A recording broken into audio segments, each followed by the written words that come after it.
Hi, this is Mark Arnold with another episode of Fun Ideas Podcast, and today I have Doug Wolfberg, and he's written a great book called Fab But True, which is about the Beatles, and it has various stories from what I've seen that some I've heard of, some I have not, and they go into great detail. The one I happened to see just glimpsing through the book is when Beatles got kicked out for lighting a condom on their wall in Hamburg. So I guess welcome to the show, and you could tell us a little bit more about that and how you got your stories together. Yeah, thanks, Mark. It's really good to be with you. I really appreciate the opportunity to talk about the book Fab But True, Remarkable Beatles Stories Revealed. So that story that you mentioned is, yeah, it's really a classic. And, I think people knew a little bit about that story, but as you said, there's a lot of detail about that in my book. That particular story, when you say they got kicked out, not only did they get kicked out of the place where they lit the condom on fire, but they got kicked out of the whole damn country. Right, So, right. so yeah, they got deported from Germany, and in fact, Pete Best and Paul McCartney spent a night in a German jail under suspicion of arson, which was kind of funny because, the story is that they tacked this condom to the wall. And they've both been very clear, by the way, over the years that it wasn't used. I don't think it Hmm. would have lit very well if it was, but now we're really going down a rabbit hole. Yes. And they tacked it to a cinder block wall, no chance of burning this place down. The real reason they got turned in was that the owner of the club where they were playing was pissed off because they were leaving to go to a better club, and the Beatles weren't very savvy businessmen, and they were actually breaching a contract they had to play for this club owner, and they wanted to go off to a better club on the Reeperbahn district in Hamburg. And so he turned them in, told the police they were arsonists. They put him in jail for the night. They stuck them both on an airplane the next day. First time Pete and Paul had ever flown. Hmm. And they shipped them back to Liverpool. And the band sort of reassembled there. John and George sort of had come back under other circumstances. But yeah, so they got kicked out of the whole country for lighting a condom on fire. Right. Well, wasn't George kicked out on that trip unless it was a different one for being underage? It Is was that that correct? trip. Okay. And Yeah. then I guess John had to come back because he had no more band, Yeah, basically. that's right. And George had actually gotten kicked out first. And it was interesting because, they John had sort of said, well, we'll find another guitar. We can soldier on without him. And then, within a few weeks, they all ended up coming back for different, nefarious reasons in some cases. And, George at first felt kind of abandoned, and then they all reassembled in Liverpool, and George felt that he sort of had his mates back. But it was interesting because they were really scrappy at that point, trying to find gigs. That was their first residency in Hamburg, and those gigs were lifelines. And to sort of have that rug yanked out from under them, the first few chapters of the book really tell stories like that, where they make a step forward and seem to have two or three steps back. The number of times that history could have lost the Beatles, that they could have just folded with these setbacks and didn't. That's really one of the themes in the early chapters of the book.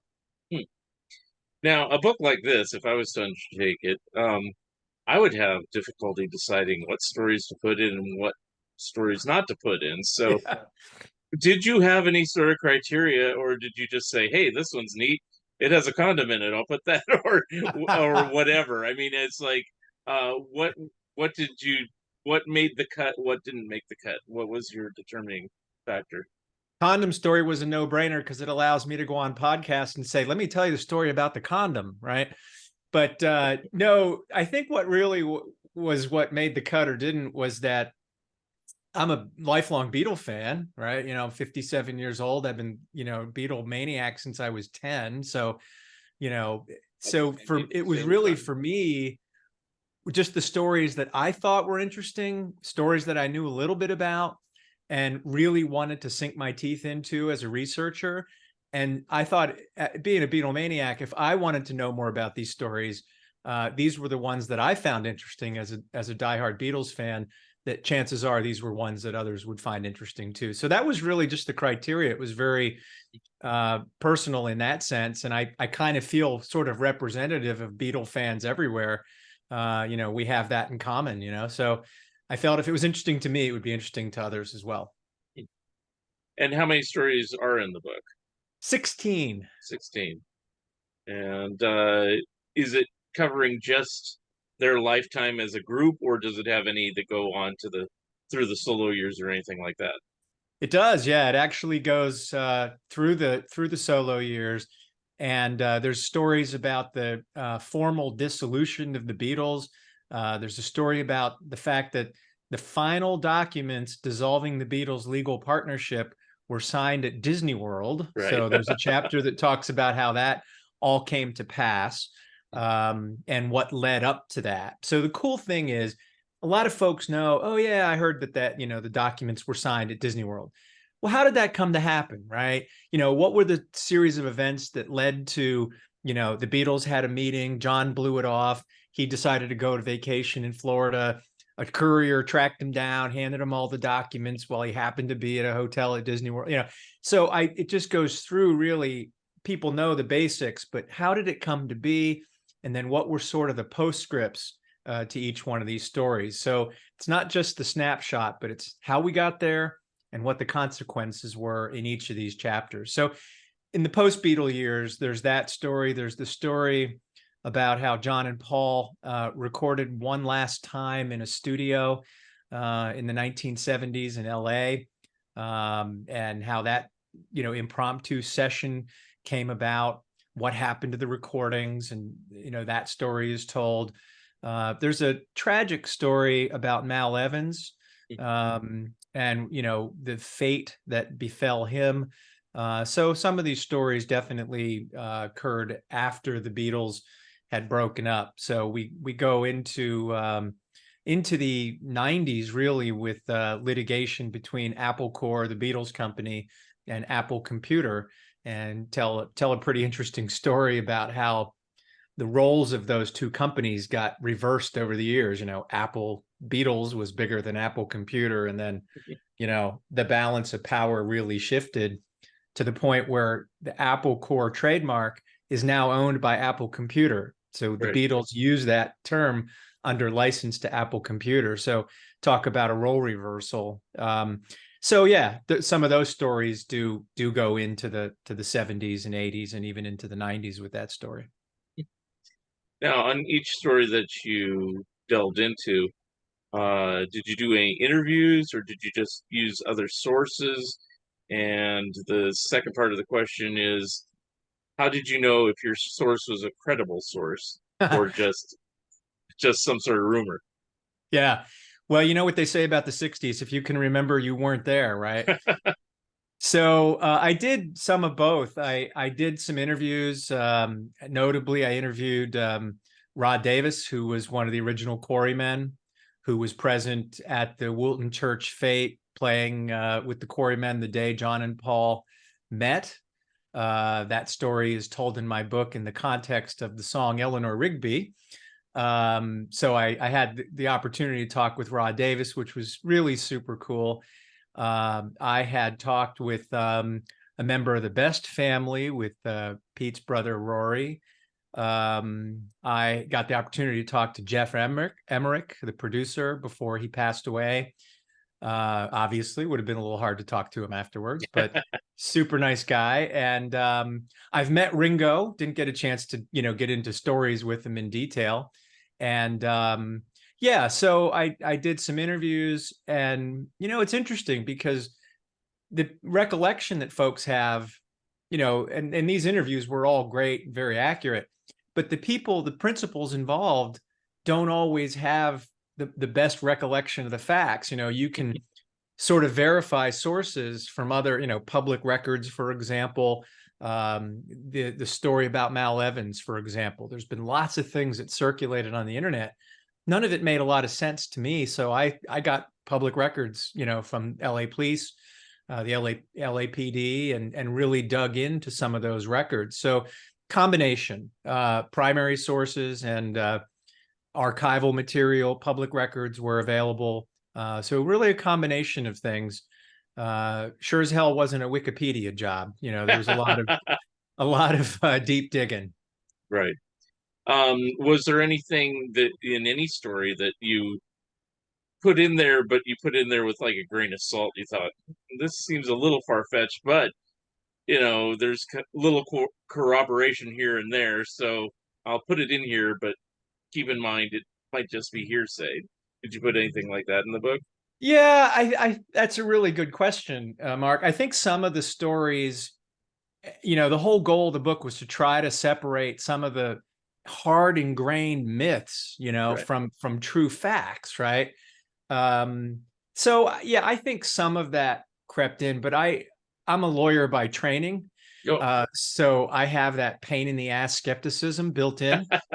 Mhm. So I really tried to, look critically at um, every piece of a story that was so taken as fact over the years and go, oh, wait a second, did it really happen that way? I mean, I'll just give you one more example to come back to Mal Evans. Mhm. Everything I read on the internet said, poor Mal pointed an air rifle at the police and they didn't know the difference. Mhm.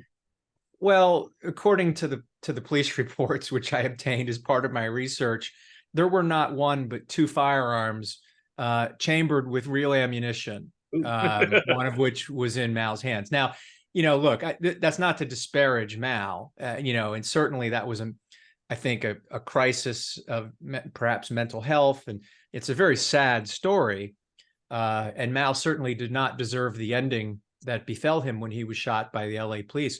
By Yeah. the way, great book coming out by Kenneth Womack, based on Mal's own written work and his archives that I'm Oh. super excited for. But that's just one example of things that become, fact over the decades that I sort of tried to look at and go, well, wait a second, let's dig a little deeper here and not just repeat everything that's circulating around the internet. Right. So you did your homework, in other words, which is Tried good. to. Which is good. So I guess that kind of answers the question I'm kind of formulating is like, if you're like a hardcore Beatle maniac, like yourself, and I'm like your same age. I'm 1 year younger. I was also a Beatle fan since I was 10. So 1977 is when life changed for me. But is there anything in there for someone who's I've read it all. I've read Lewison's book. I've read all the diaries. I've read I Me Mine. I read, this book about Ringo. I read this book about John. I've read the good ones, the bad ones, whatever. Uh, is there anything left that you kind of uncovered or went into greater detail than any of the previous books at this point? Yeah, that's a really good question. And I would say yes, because I don't think I would have written the book if I wouldn't have found a niche that I didn't think was being filled Okay. by the other books. Because I've read all that stuff too, Right. over the decades. And one thing I didn't want to do was just recycle, everything that was out there. So that was an existential question. I had to, do I really need to write this book or has it been written? Mhm. So, I looked around and, there's books that scratch the surface of some of these stories because I think some of them Beatle fans generally know. But when I really started to dig into the research, I found these colorful characters and these incredible stories that once I dug deeper, I would come up here at, 4 a.m. because I'd wake up and be like so excited. I got to read more about this, and keep digging on the research. And then I couldn't wait to write these stories because the more I dug, the more fascinating some of these people and some of these stories became. One story that I think folks know a lot about is that, Brian Epstein was not he had great strengths, the Beatles manager. He had great strengths in promoting the Beatles. He got him, helped him become recording artists, got TV gigs for him, got exposure. They wouldn't have become what they were probably without Brian. But there were certain aspects of their business that he really was not very good at. And one was merchandising, and it's pretty well known. that Brian sort of squandered through mismanagement, hundreds of millions, huge amounts of money in merchandising. But what I didn't know was that Brian, who of course in the 1960s, homosexuality was illegal in Great Britain. So he would have been, charged with crimes had it been known that he was a gay man. He sort of became friends with a solicitor, an attorney in London, who had once represented Liberace in a very famous defamation case, the one where Liberace famously said, after he won this money, "I'm crying all the way to the bank," right? It was that case. And this lawyer named David Jacobs was sort of Brian Epstein's surreptitious tour guide when he moved from Liverpool to London. Took him to the underground clubs and things where he could sort of be himself and, not have to hide his identity and that sort of thing. So neither Brian Epstein nor David Jacobs knew much about music merchandising. Brian Epstein gave a power of attorney, essentially complete control of merchandising to David Jacobs. He said, look, this is just a sideline. I've got concerts to deal with, records to deal with, movies to deal with. People want merchandising rights. You handle that. So David Jacobs signed an agreement with a group of businessmen who formed a company called Seal Tab, which is Beatles backwards. And, they slapped this company together, and sort of jokingly, David Jacobs says, well, how do you, he gave him a contract, left the percentages blank. And he said, well, you tell me how you want to fill it in. And the businessman, this guy named Nicky Burns, sort of jokingly says, how about 90-10, 90 for us and 10 for you? David Jacobs goes, okay, right? Not knowing anything about this. And, that's the genesis of how, this fortune, probably more than they made with records and concerts, was squandered through just this bad business deal that Brian Epstein sort of just gave away. So yeah, that kind of thing in these characters, and this attorney, David Jacobs, ended up committing suicide under very questionable circumstances following a court case in which two criminal defendants were accused of literally crucifying a person, literally, not related to the Beatles, but related to this attorney. He gets involved in this case and shortly after is found hanging in his garage. So, again, just interesting people, interesting postscripts to these stories of these characters that intersected with the Beatles' lives. So that's just one example of, these people that I discovered that I just thought were fascinating. Now, just kind of backing up a little bit and just talk about your history. So, you said you became a Beatlemaniac or a Beatle fan, I'll say, at the age 10. So, what's your exposure to the Beatles, and what was the catalyst that made you say, this is the group for me, or whatever? Yeah, I got a hold of a record. It was the Blue double album, right? And this would have been 76, I guess. And I just started, I put it on my little turntable, my little record player at home. And, no idea. I can't tell you why. I just played it. And I just thought, this is the greatest thing I've ever heard. This is amazing. So when I was old enough to get a paper route, all my money went to Beatle albums.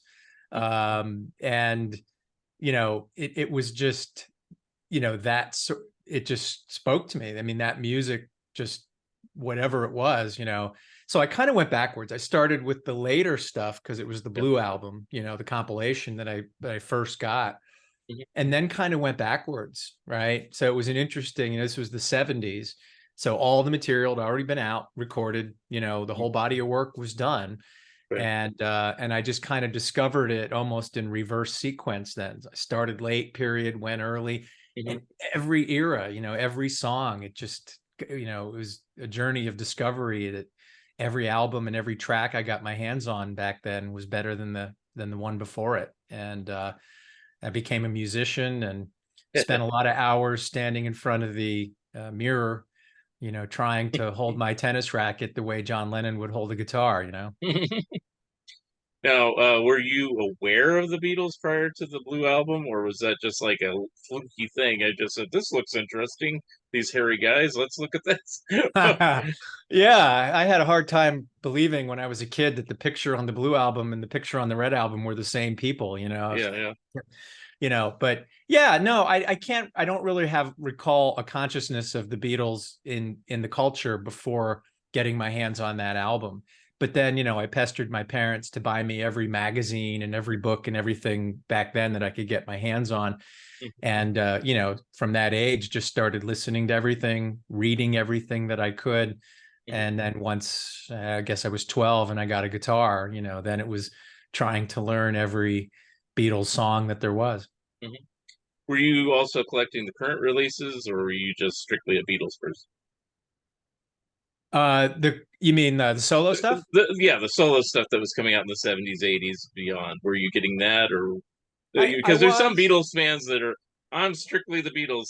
That solo stuff stinks, which I think is a silly notion. But yeah, some people are that way. So I'm just curious, you know. That's really good question. I'm primarily a Beatles guy, but I Okay. did, I had Ringo Starr's albums when I was a kid.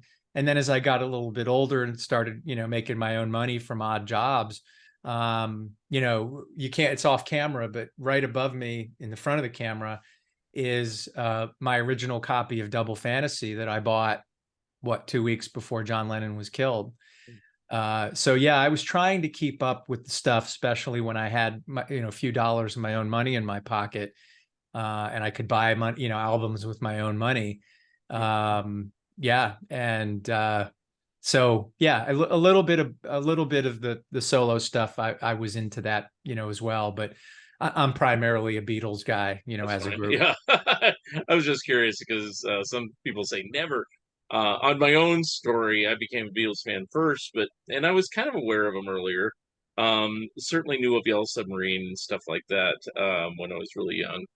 But I remember when I became a fan, my mom bought me With a Little Luck on a 45, Hmm. and just as a gift. And I go, why did you buy me this? Because it said Wings on it. I was like, I didn't know who Wings was. I wasn't listening to the radio much.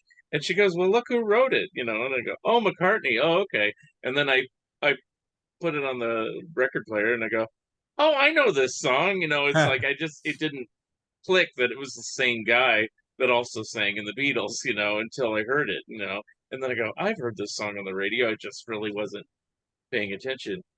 And from that point forward, I was like in tune with like all music, not just Beatles. Is like, ooh, so I get Yeah. where you come from. It's like keep up with everything. But Yeah, it's pretty cool to hear your story about how that awareness came to you. It's very similar to mine. When you start to put the pieces together. I remember hearing George Harrison solo songs, mhm. going, "Wait, that guy was in the Beatles." And it's yeah, it's pretty cool when that awareness comes to you when you get to that age. It's a really neat Then story. I started discovering the older solo albums as well as the older Beatles albums, and apparently I was around radios, growing up. So, occasionally I'd play a song and it'd be like "Give Me Love" by George Harrison. I go, oh, I've heard this song before, Yeah. and but I never really thought about it being who did it or anything. And um, I did remember as a little kid hearing Uncle Albert, Admiral Halsey, but I thought it was a Beatles song, you know, and I didn't think about one way or the other. And then years later, oh, that was the song that, because I go, how come it's not on any of these Beatles albums? I'm trying to Right. find it here. So that was like confusion I had to go through Right. during during my learning curve on Beatles and everything like that.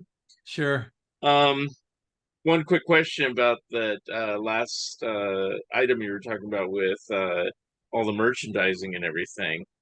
Um, do you think, and there's no right or wrong, but do you think that the reason why the merchandising wasn't considered that important had something to do with, other than maybe like Disney or something, that people didn't merchandise things in general that much compared to now? It seems like now they over merchandise things. They put out like everything. And the Beatles thing might have been the first time that somebody looked and go, hey, we can make some money off of these people in other ways than just the records.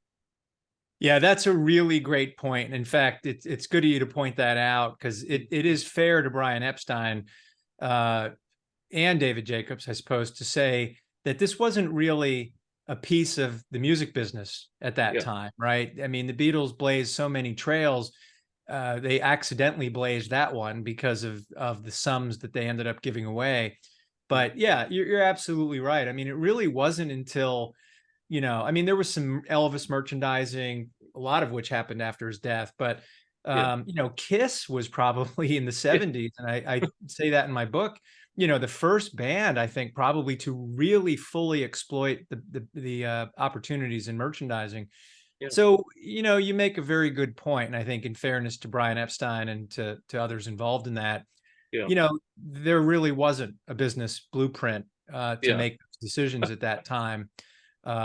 So no, you bring up a very good point, and I do mention that in the book as Okay. well, to Okay, be good. fair. Because Yes. it seems like hindsight's 2020. You could say, "Oh, he's a lousy businessman," but well, he was kind of venturing into new territory. I mean, I guess, we mentioned Elvis, I don't know if Colonel Tom Parker really was that much of a trailblazer prior to Brian Epstein, or any management for Frank Sinatra or Bing Crosby or however far back you want to go.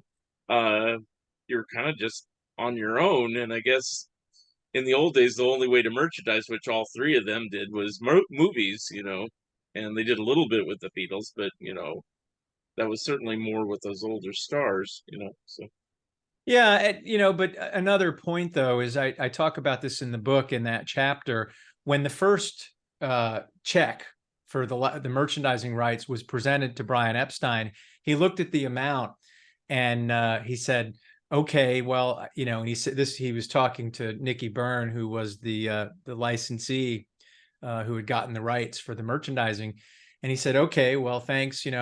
I'll get your cut out of this, and I'll get you the check." And he said, "No, Brian, you don't understand. That's your cut." So that was the 10%, and mhm, then it was then that Brian realized the enormity of what he had given away.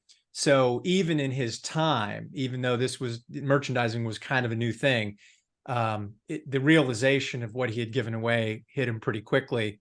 He mhm. tried then to renegotiate the agreement, but by the time he did, John had already made his "we're bigger than Jesus" remark, and merchandising income had started to trail off, in 1966. So yeah, so there was a sort of a sickening realization on Brian's part of what he had done, even in his lifetime.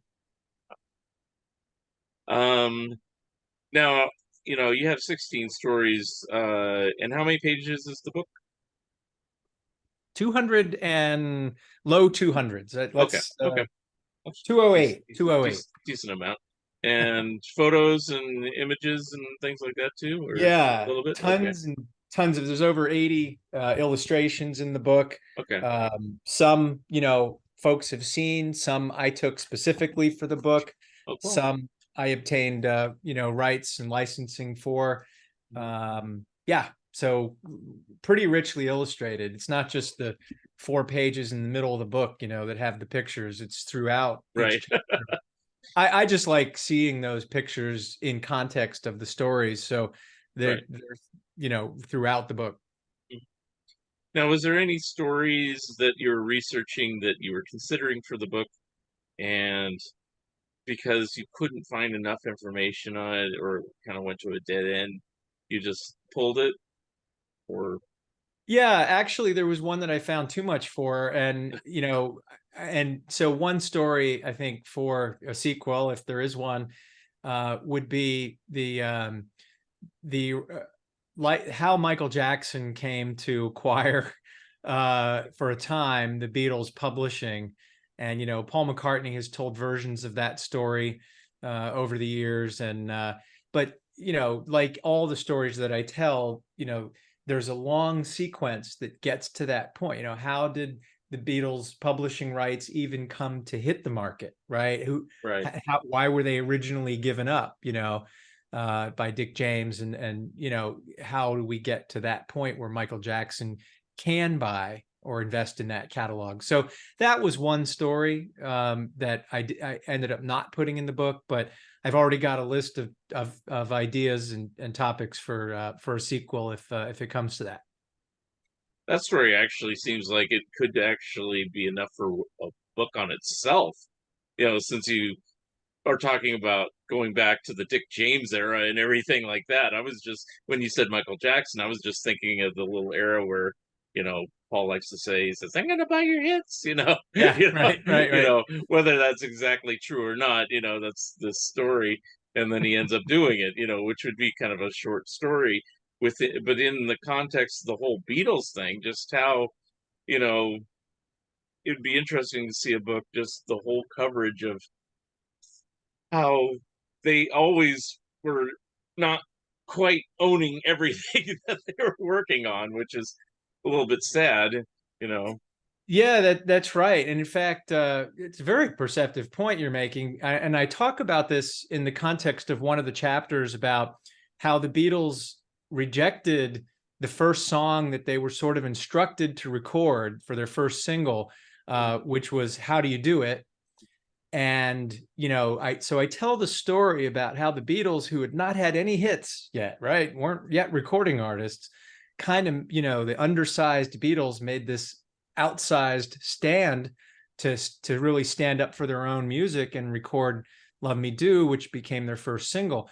But in the context of that story, I talk about how the Beatles really helped shift power in the music business from producers and publishers who sort of went and shopped material, gave it to the recording artist. This is what you'll record. This is what we're going to release, and tilted it more toward the singer-songwriters who were self-contained, who could write their own music, perform it, tour, and do live appearances.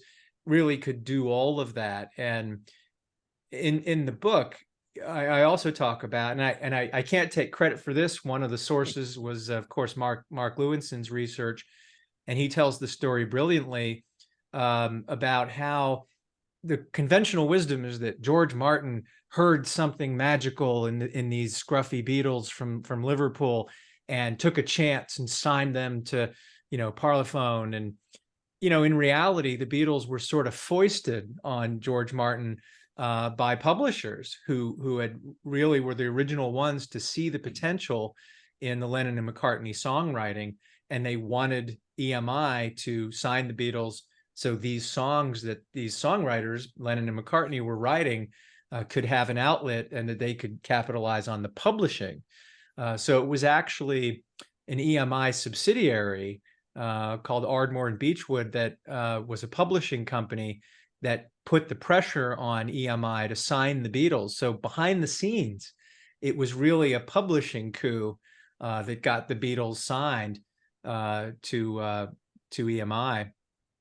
And interestingly, the company that was owned by EMI, that Ardmore and Beechwood publishing company, ended up not even getting the publishing rights. Dick James, as we already talked about, got those rights. But it was the hidden hand of the publishers that really were responsible for launching, getting the Beatles on their way as recording artists.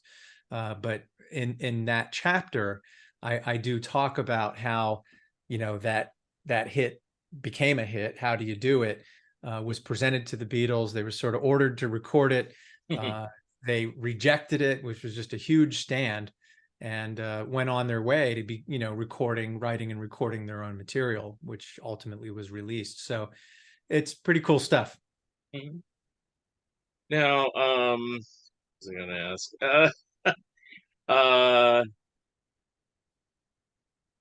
It just went blank. Let's see. No worries.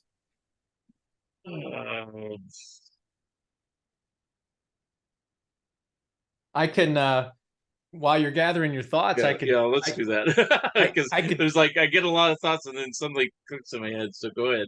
No worries. One of my favorite stories from the book is in the 1966 World Tour, which of course was their last, right? And there's the infamous, trip to the Philippines, and finally at Candlestick Park, and they're sloshing around in the back of a van, and they're like, "We're done." But during the portion of that tour, which took them to Japan for the first and only time as a band, they sort of famously play at the Budokan, right? Right. Which Budokan Arena, which was a site for martial arts contests, and some Japanese music had been played there. But it was the first time a concert for Western music had been booked there. Right. And a promoter named Tats Nagashima, who had experience booking Western acts for GI clubs in Germany and that sort of thing after the war, ends up striking an agreement with Brian Epstein to bring the Beatles to Japan. So this guy named Tats Nagashima is the promoter, books the Beatles, needs a venue big enough, right, for the world's biggest act. So it's the rainy season in Japan. He needs an indoor arena. The only place he comes up with is the Budokan. So he signs a contract. Beatles get booked into the Budokan. Subsequently, in the conservative corners of Japanese society, all these protests start erupting Right. about the Beatles, desecrating this sacred shrine. And notably, there's a protest where the president of Japan, who was no conservative, but to keep the peace with conservatives, led a protest against the Beatles' appearance at the Budokan. There were three other notable Japanese citizens who joined with the Japanese president in protesting the Beatles' appearance, one of whom was the promoter Tats Nagashima, who booked them into the Budokan in the first place. Wow. So that's really a fascinating story. But here's the part that makes it a chapter in the book. And that is, because of these protests going around in Tokyo, the Beatles are sort of confined to their suite at the Tokyo Hilton for the 3 days that they're in town. And to pass the time as, inmates in this hotel, Tats Nagashima brings them a canvas and paints. And in the 3 days they're there, the Beatles turn this confinement. They're such creative forces, right? That they play their concerts, and people who were there are quoted as saying that the Beatles couldn't wait to get back to the hotel to work on this painting. They were just obsessed. So over the 3 days that they're confined to the suite, over these protests, not of their own making, right? They work together collaboratively on this painting. They stick a table lamp in the middle of the canvas, and each Beatle takes a corner and paints an abstract work. And it's the only painting, really the only work of art other than music, that the Beatles collaborate on. I guess you could say films, and you know what I'm getting at here. Yeah, yeah. And so they complete this painting, and actually, it's pretty cool. The publisher used that painting as the inside of the front and back covers of the book. It's a beautiful Cool. painting. It's quite abstract, and it's called Images of a Woman, even though there's no images of a woman apparent. Now, where does this painting reside now? Who owns it? Who has it? So well, first off, there's I'm sorry. There's the white circle where the lamp was, Right. while they were painting, and there's pictures in the book that show the lamp sitting there and then painting. So this painting ended up in the hands of the president of the Japanese fan club of the Beatles. Okay. And there's some mixed recollections, but he either bought it in an auction or it was given to him right around that time in the summer of '66. It essentially, it changes hands once more in Japan, an owner of a theater chain. And it sits in his house, essentially in a frame under his bed for about 50 years. And it was ultimately auctioned off.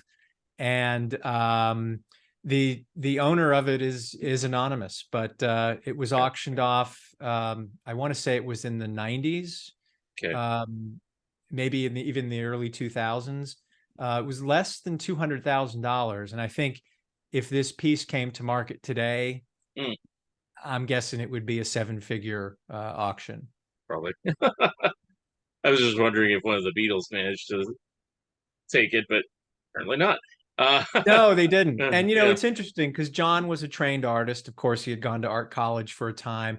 And the others are really no slouches with the paintbrushes either. And right. it's interesting once you know whose contribution is on which corner of the canvas to Yeah. sort of see a little bit of their personality in that painting. So Mm, just a fascinating story about how they turned these, circumstances of confinement into a work of art. mhm. Well, thank you for saving me because I had a brain fart, but I remembered now what I No was going to worries. ask earlier. So earlier in the conversation, you said you met Ringo. Was it like a face-to-face type meeting, or what was the circumstances with that? It was, yeah. Okay, Drape your arm around him, smile for the camera. Yeah, cool. it was in New York City in 2015. He had released a book called Photograph, Oh which yeah. was a compilation of his pictures that he had taken when he was in the Beatles. Mhm. And I through Genesis Publications over in the UK, when Ringo came to New York, they invited me to come to a sort of a pre-event before the launch of his book in New York, and do a meet and greet and just get to spend a little time with him. And it was pretty out of body because, well, your whole life, you're a Beatle fan, and then one of them is standing there, and he just he I he's so good at putting people at ease and just making you relaxed, and then you can just talk to him, which is just the coolest thing. So it was a great experience, and that picture, it's actually behind me Mhm. on the wall. My son is in the picture as Oh, well. okay. And it's every screensaver of every device that I own. Cool. And quick postscript, if I can. Just a couple of weeks Sure, ago sure. in New York City, I got to meet Pete Best. Okay, So I now have, I can say I've met both drummers for the cool. Beatles, and I even got to play with Pete Best. Wow. So yeah, so that was a pretty full circle moment as well. Have you met any other Beatles or Beatle associates over the years? So I got to talk with Paul McCartney at a sound check, Okay, cool. and not pose for a picture or anything like that. And I've met, yeah, I think I mentioned I met Jeff Emmerich, which Mm, was pretty cool. I met Tony Bromwell when I was at Abbey Road a couple of years ago. So yeah, I've gotten to meet a few of these folks, and or interview them by Zoom. Billy J. Kramer, folks like that. So it's really kind of a thrill. And like I said, just within the last couple of weeks, so recent that those pictures aren't even in the book. Spending some time with Pete Best, and mhm, so yeah, just it's really a neat thing, to be a fan and then to get to actually meet some of these folks. mhm. And concerts over the years? Yeah, probably a dozen times or more for Paul, Okay, and maybe half a dozen for Ringo. okay, Sadly, good. never George, and Yeah. I of was course, just never curious. John. But Yeah, unfortunately. Yeah, in my case, of course, I've seen George, excuse me, Paul and Ringo many times, but almost went uh, to Japan at the spur of the moment to see George, and oh, then I chickened out at the last moment, and I kind of uh, went, "Ugh," but oh well. And mm, then the closest to John is I've seen Julian Lennon, I've seen Yoko Ono, so oh, okay. Well, that's that's pretty cool. yeah, so let's see what else. So any other plans for any future books besides maybe a sequel to this or anything that's not Beatles that you're considering?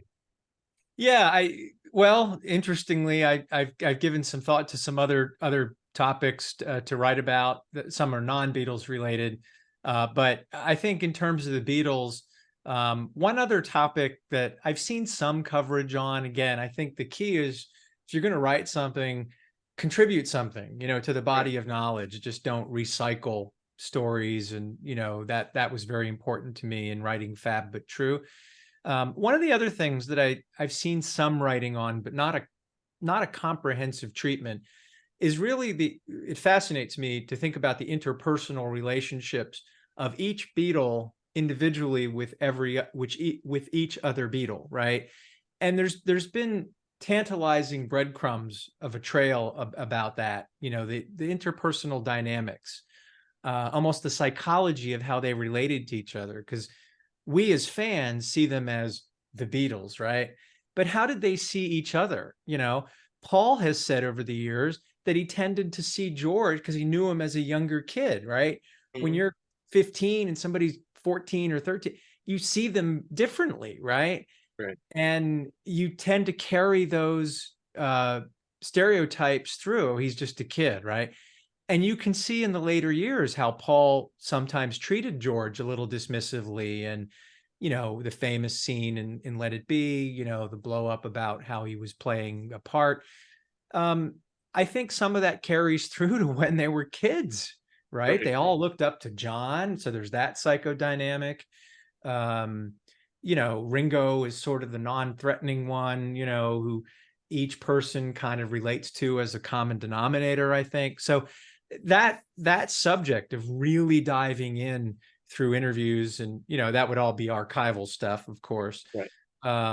How they related to each other as people is a Mhm. topic that I think is fascinating. Yeah.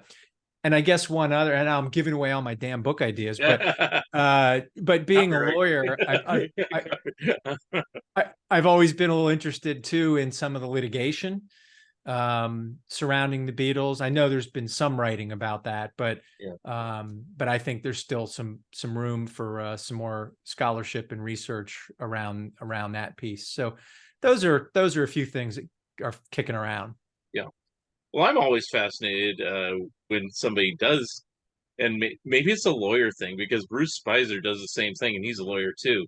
I'm sure you've seen his oversized books on, he untangled the mess of VJ records and Swan records and all those little minor labels with, finding out the truth that certain albums weren't released when they thought they were and things like that, and why the Beatles weren't awarded gold records for some of those, and where did the money go, and all those little rat holes you have to kind of follow and Right. everything. So yeah, so it's fascinating that people like you do that. I mean, I do that too. I write books too, but my background's not law. But and but I and I'll ask if you had a situation like this too. What I like best in any of my books is if I find some information that nobody's ever uncovered before, and that it's accurate and true because it's like in a newspaper or some verifiable document or something like that. Did you have any sort of aha moments or many on this book? I did. Yeah. In fact, the gentleman who wrote the foreword for the book is Tom Frangione, who is on the Beatles channel Mhm. on Sirius XM. And when I was working on the manuscript, Tom asked me a question, and I thought, well, that's a really good question. And his question was, when this mob-connected music industry guy named Morris Levy sued John Lennon for copyright infringement over pieces of the song Come Together, which borrowed from a Chuck Berry tune. This guy, Morris Levy, at that point owned the copyrights to Chuck Berry's publishing. Uh, so John got dragged into this lawsuit. Tom asked me when I was working on the book, he said, how come Paul didn't get dragged into that litigation? Because all the songs, as were credited to Lennon and McCartney. Hmm. And I thought, well, that's a damn good question. So I dug and dug and dug and dug, and I found an obscure reference, which, as you just said, came from a very credible source, Hmm. that Lee Eastman, who was became Paul's father-in-law, it was Linda McCartney's father, Hmm. had sort of obtained on behalf of his client, Paul McCartney, a warrant, or sort of an affidavit, as we'd call it, Hmm. from John Lennon, basically saying, hey, I acknowledge sole authorship. This was my decision. I did this, right? And he excuse me, kind of got indemnification for Paul from John before John got dragged across the carpet by Morris Levy. So that was a piece that just had never really seemed to have been answered. Yeah. How Paul escaped that whole mess that entangled John for the better part of the 1970s. Mhm. And I was able to sort of dig down till I was able to find that answer. So that it's a great question, and that's I think the best example of something like that I just had not seen any credible accounts of, that I was able to dig Right. down and get an answer on. Now, this may be a question for your, upcoming book idea of, how they related to each other. Do you think as time went on, excuse me, do you think as time went on that as they got older, post Beatles, they got more, especially post like Alan Klein lawsuits and everything like that, they got more protective of each other? That, you know, so that would be a reason why Lennon would have not wanted McCartney dragged into it, because let me deal with this one. You can deal with that other issue or whatever that you're dealing with, or something like that. Do you think that's a possibility? I do. I think that's a great question, first of all. And secondly, it's a very interesting, I think it's an astute observation, because as much as they had these differences, um, even up to the 90s when they did Anthology, there's a story that's told about when they came together to record Free as a Bird, how someone in the studio, I don't think it was anybody of note, nobody famous, just a tech or somebody, said, well, I think we should do it Paul's way, right? When they were having this discussion. And Paul, he said that to George. Paul kind of said, he's still a Beatle, like you don't get to talk to him like that, Yeah. right? Yeah. So, I think that they did close ranks. There were only 4 people that shared that experience. And I think at the end of the day, as much as at times they wanted each other's throats, I still think they would have done anything they could to Yeah. protect the others. That's a great question. No, thank you. Yeah, I just kind of remember Lennon's quote later on. I don't know which interview it is. It's one of his later ones. It's like we called each other every name under the sun, and dragged each other. We came to blows, and whatever he said. It's like but basically that was his way of saying, hey, we made it through it all, and we ultimately love and respect each other. So it's kind of a refreshing way to and I think they all kind of said that. I mean, in their own way. Like I think George said once, there's a lot of ego in that band, He which, did say that. yeah, and it's like, well, you kind of have to have that if you want to have, not to knock Pete Best, but Pete Best's personality was not the personality that the other 4 really had. It's like the kind of outgoing, let's put on a show type thing. Pete Best was kind of more quiet and reserved, and I'm just playing my drums, and so No, I uh, think you're right. I mean, yeah, he is a soft-spoken guy, and I think that's right. I mean, being in bands too, I on a much, much, much, much, much smaller level, Paul has said too that when Ringo counted in and kicked in, they just looked at each other and felt, this is it, right? Everybody who's ever played in a band, whether you're in a garage band or a bar band or a recording band or whatever it is, knows the feeling of just getting the right combination. And I don't think that's a knock on Pete.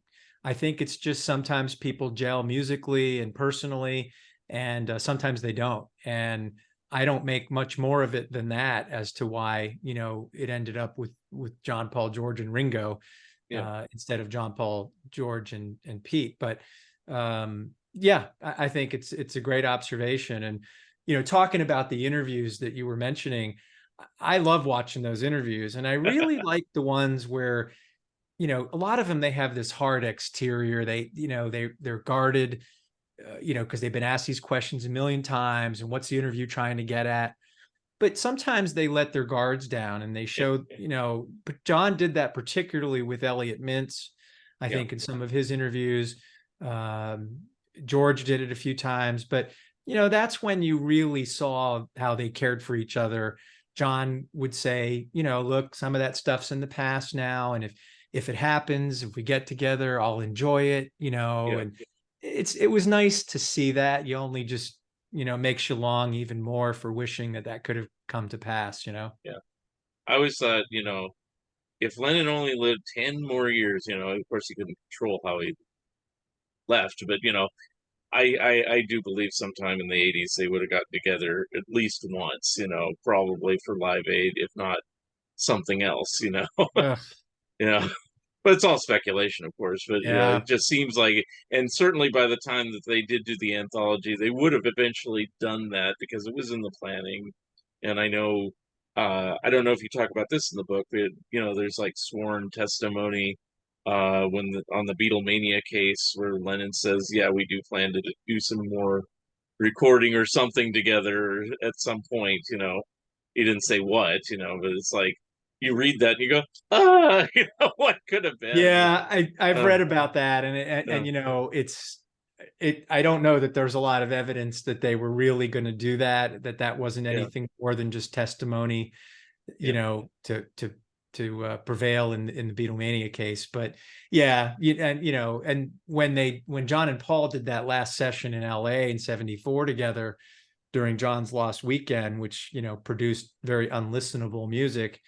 um, all four Beatles were sort of in the area code, mhm, and had relations been a little bit more thought at the time, who knows, right? yeah, If they would have ended up in all four together. But yeah, there was just so many tantalizing um, moments, and you don't really realize.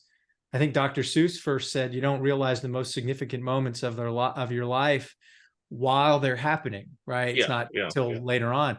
The last time that the four Beatles were ever in a room together was 1969. right. And, just how many times they came close or I were know. in the same town, but they never again stood in the same room after 1969, which is just, it's so, um, yeah, for Yeah, fans, it's so maddening to know how close, they could have come. But right. I remember a fanzine. I don't know the title, but it was a European one. I remember that. And they said like little Beatle factoids, and this was like in the 80s. They said last time the Beatles were together was in 1974. And I go, what? I want to know more about this. And then, later you find out it wasn't true. I think it was that final signing that you probably talk about in depth in the book there, where Lennon didn't show up, and I think Ringo was on the telephone, so he wasn't really in the room, and the other two were there, which there is filmed footage of them. It's in that Scorsese George Harrison documentary. But yeah, it's like that was a letdown.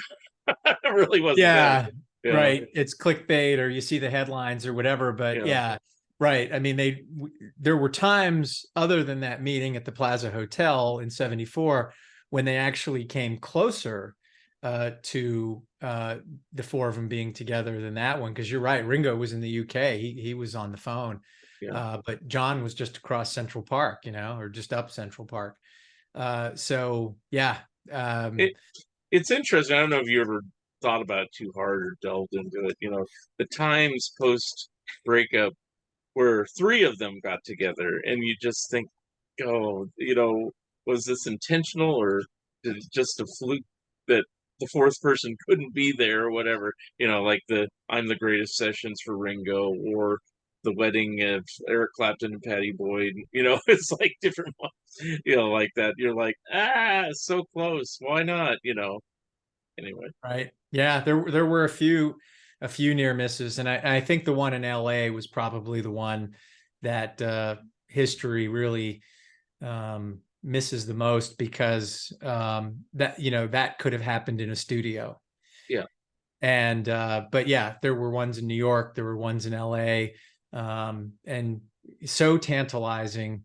But when you just trace it back and you go, my gosh, 1969 was the last time the four of them laid eyes on each other yeah, in the same room. And part of me goes, well, maybe that's why we look at the Beatles the way we do compared to, say, the Stones. yeah, Stones are a great band, legendary, but we've had them, right, for so long that we tend to think, oh, well, the Stones are always going to be there, right? And Right. they might well be. After a nuclear disaster, I think the only things that will remain are cockroaches and Keith Richards. You know what I mean? Right. Right. But so yeah, and maybe that's why, they Yeah. left us wanting more. And Yeah. I mean, the only equivalent I can think of nowadays is probably ABBA. That they did their time in the 70s, and then they didn't really break up, but they didn't record anymore. And then they got to the point where they started doing their own solo things, just like the Beatles did. And then they started saying, "Yeah, we're never ever going to record again." And then eventually, they finally did put out a new album, and it's almost like, why didn't that be the Beatles story? But oh well, it's like, uh, well, uh, I'm sure you caught this in the when the Peter Jackson documentary came out, the Get Back, mm, uh, you know, series on Disney Plus. That hidden microphone audio right, that was recorded in the mess, I guess, or whatever, when John and Paul were talking, and John says, well, look, you can go off and do your solo stuff, and we can just come back and do Beatles, things. We can all do our own thing and still have the Beatles. And everybody heard that and went, ugh, that was the formula. That they could have done that. You know what I yeah, mean? They could have released solo albums and yeah, and then rejoined and released a Beatles album. And just to know that John was suggesting that. yeah, And man, I wish he would have been more yeah, insistent on that point. yeah. Well, I guess to show how it would have kind of played out, you have to like look at Genesis or something, because for a while there they were regrouping, then did solo projects, then regrouped, did another album, and but eventually it got longer and longer times between the regrouping. Everybody liked doing their solo things eventually, but Right. yeah. But anyway, it's all speculation, but I still thought at some point they probably would have eventually gotten back together, just out of curiosity for anything else. It's like everybody's pressuring us to get together. Maybe we should, and see if we can still play. One thing could have led to another, but I would like to think they would have. yeah. And at least there's been kind of some posthumous reunions. They did have the anthology, without John, unfortunately, but at least, like, let's say, you know, like, there's just a few years earlier, there's that Hall of Fame, and Paul didn't show up on that one. It's like, and when I remember when that happened, I said, really, Paul, the one time you're going to get an award for the Beatles, and you're just going to be a jerk about it. Yeah. Anyway, but fortunately, things kind of amended themselves, and so Right. and Ringo and Paul have played together since, and Right. unfortunately, so it had to take George's death to kind of get them closer together. But hey, things happen. So I got to tell you real quick, last year when Paul turned 80, the last show of his tour was the night before his 80th birthday. It was at MetLife, used to be called the Meadowlands in New Jersey. And I was at the show, and I was with Tom, actually, Tom Frangione. And, we had this real solid belief that Ringo was going to make a surprise appearance, because Paul had done an unannounced at Ringo's show before Ringo turned 80. We thought, oh well, Ringo's going to return the favor. The All-Stars were touring. They had that night off. They were on the East Coast, right? They were within a couple hundred miles of that. We thought, man, the planets are aligning. So Tom got to the stadium before I did. He was in the parking lot and he texted me and he goes, hey man, he goes, I just want you to know that I just heard them sound check and they did I Want to Be Your Man. wow, And that's of course a Ringo, and I thought, oh, okay, well that's there, he's coming. So we thought, oh man, this is going to be our chance to see two Beatles together. yeah, And didn't happen. But Bruce Springsteen came out and performed with Paul.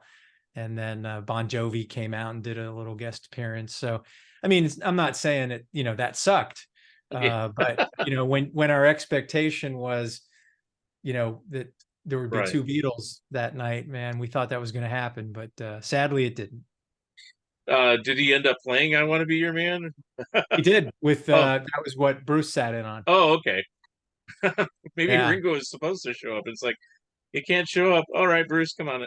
I don't Yeah, know. and I'm pretty sure it was. I hope I'm not getting my Tom will correct me if he hears this, but I think it was I Want to Be Your Man. I mean, I was at the show, but now I'm having the brain fart now.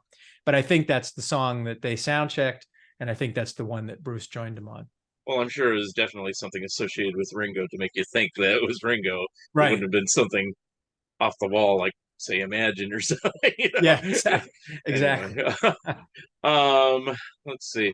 Well, I think I've asked probably all the questions I can ask without you having to read through the book and tell me everything that's in it. So, I guess at this point, if people have any questions, they want to reach out to you. If you have a website, where to get the book, which publisher you're using. Yeah. Uh, So the just go book ahead. is through. Yeah, the book is through Schiffer Publishing. Mhm. Schiffer. There's a Facebook page, The Beatles, Fab But True. I'm getting just about ready. Should be out later this week. We're just linking it now. There's a website, fabbuttrue.com. Folks can order author signed copies directly from me on that site. It's on Amazon, Barnes and Noble, Target, all the places you order books. Okay. And yeah, so it's out and about, but out Okay. on Schiffer. Okay. And yeah, really It's not appreciate it. quite out yet. What's the on sale date? Oh Uh, yeah, that's true. When you look, I have to it remember. I probably got will be by the time this gets uploaded, but this will yeah. probably upload by the end of August. But uh, when's it going? When's it on sale? Official release date is Yeah. it's on sale, but for pre-sale, but the official release date is August 28th. Okay. So this will be Uh, right around that yeah, time. So, October in the UK. okay. 'Cause I'll be heading over there to do some events in October. But August here in the US, Very cool. August 28th. All right. Well, I want to thank you, Doug, for being my special guest on the Fun Ideas podcast. Is always a blast. I love talking about the Beatles because especially somebody who's knowledgeable and they're not just like, I think I know that Dr. Pepper album or something. I don't know. Anyway, Well, the pleasure's been mine because you're really up on your Beatles, and it's really a pleasure to, talk about the Beatles with such an insightful interviewer and a collaborator to have these great conversations. You know your stuff. It's a yeah. ton of fun, man. I appreciate it. And I also want to thank Charles F. Rosenay for introducing you to me. So because he always brings music or music related guests to my show, and we're working on a collaborative effort on the Turtles of it that's supposed to be out sometime this year. So Great. Yeah, I saw he just was hanging with the Turtles yeah. the other day. I think I saw that on his Mhm. social media. And yeah, I had the opportunity to meet Charles a few weeks ago in New York, and loved his book about the top 10 lists. Mhm. And yeah, I really want to add to your thanks, and also send out my thanks for him to putting us together. So All yeah, right, very good. Okay, well, that wraps it up for another episode of Fun Ideas Podcast. And we'll see. This is Mark Arnold, and we'll see you next time.